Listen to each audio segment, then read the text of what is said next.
क्या आपको cyber crime के थ्रू आपको फंसाया जा रहा है? क्या आपको फेक कॉल आ रही हैं? बहुत सारे लोगों को फेक कॉल आई हैं, लगातार हमें कांटेक्ट कर रहे हैं। और हमारे साथ एक मित्र हैं, उनको भी फेक कॉल आ रही हैं। उन्हें लगातार फ़ोन किया जा रहा है कि हम डिलीवरी बॉय वो फ़ोन कर रहे हैं और आपका जो है वो पार्सल आया हुआ है, आप हमें OTP दे दीजिए। तो वो उन्होंने होशियारी बरतते हुए हमारे साथ कांटेक्ट किया, तो हमने उनके साथ बातचीत की है, पूरा मामला जो है वो समझा है। तो मैं आपको भी ये मामला जो है वो बताता हूं कि आपको लगातार किस तरह से फेक कॉल जो है वो आ सकती हैं।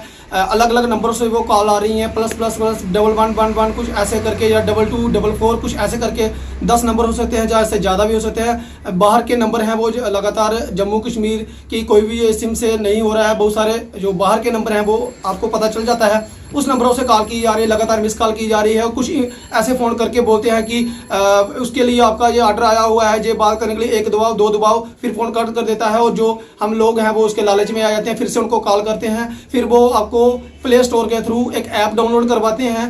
तो जैसे ही आप प्ले स्टोर के थ्रू एक ऐप डाउनलोड करते हो, तो जो आपकी पूरी इंफॉर्मेशन है वो उनके पास चली जाती है। तो वो कहते हैं कि हम इस कंपनी से बात कर रहे हैं, आपकी ये सिम जो है वो बंद हो जाएगी। तो आप ये कीजिए कि आप 5 रुपये की ट्रांजेक्शन कर दीजिए या 10 रुपये की ट्रांजेक्शन कर दीजिए।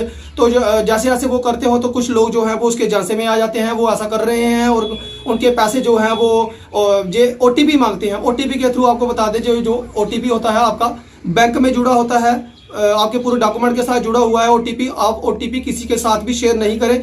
जो बैंक है वो बैंक में जाके ही आप उसकी डिटेल जो है वो पता कर सकते हैं, मैनेजर के साथ कॉन्टैक्ट कर सकते हैं।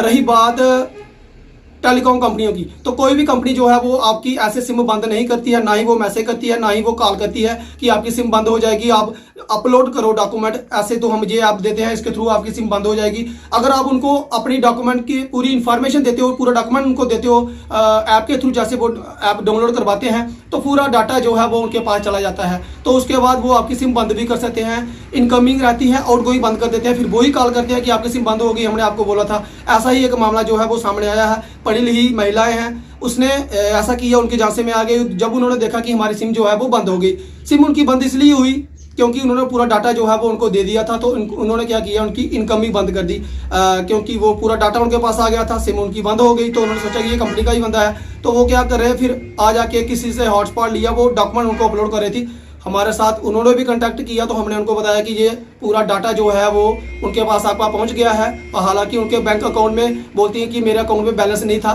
तो इसलिए जो है वो बच गई हैं। फिर आ जाके हमने उनको डॉक्यूमेंट पूरे कंपनी के साथ कांटेक्ट किया, तो फिर उनके नज़दीकी जो रिटेलर है उनके साथ संपर्क किया, फिर जाके उनकी सिम जो है वो खुली है। तो कुछ लोग ऐसे उनके झांसे में आ जाते हैं, वो समझ लेते हैं कि नहीं जी ये कंपनी का बंदा ही था, वो हमें सही फ़ोन कर रहा था। तो अब आपका बैलेंस जो है वो अकाउंट में जितना भी है वो सारा वो हैक कर सकते हैं, वो ले सकते हैं। तो आपको बता दें, बहुत सारी लोगों को कॉल्स आ रही हैं। ये न्यूज़ आपके लिए इसलिए है कि आप लोग अलर्ट हो जाओ। या फिर ऐसा भी आ रहा है कि हम फलानी कंपनी से बोल रहे हैं, आपका टावर जो है वो आपकी ज़मीन में लगेगा, तो आप इतने पैसे जमा करवाओ, तो आप ये टावर जो है वो हम जगह देखने आएंगे, पहले आपने इसकी पेमेंट करवानी होगी। तो ऐसा कुछ मामला जो है वो सामने आ रहा है, आपने अलर्ट रहना है। आपने जब फिर ये बोलते हैं कि लॉटरी निकल गई है आपकी, बहुत पुराना नंबर है आपका फलानी कंपनी का, तो इस कंपनी का आप बहुत ही रेगुलर कस्टमर हो, तो आपकी लॉटरी निकल गई है। जब आपने लॉटरी डाली ही नहीं तो निकलेगी कहाँ से? बहुत सारे लोग जो है वो उनके झांसे में आ जाते हैं, खासकर ग्रामीण क्षेत्र के लोग जो हैं वो भोले वाले लोग होते हैं, इनके झांसे में आ जाते हैं। और इस तरह से जो पढ़े लिखे जो फ्रॉड करने वाले लोग हैं वो साइबर फ्रॉड कर रहे हैं, और इनकी ठगी का भी लोग शिकार हो जाते हैं। तो आ जाके फिर ना ही ये लोग मिल पाते हैं, ना ही इनके नंबरों पे फिर कॉल हो पाती है। तो आप सावधान रहें, सतर्क रहें। ये जानकारी है वो ज़्यादा से ज़्यादा शेयर करें, आम लोगों तक ये बात पहुंचनी चाहिए कि और कोई बेचारा ठगी का शिकार ना हो। देखते रहे रियासी जेके न्यूज़। नमस्कार, जय हिंद, जय भारत।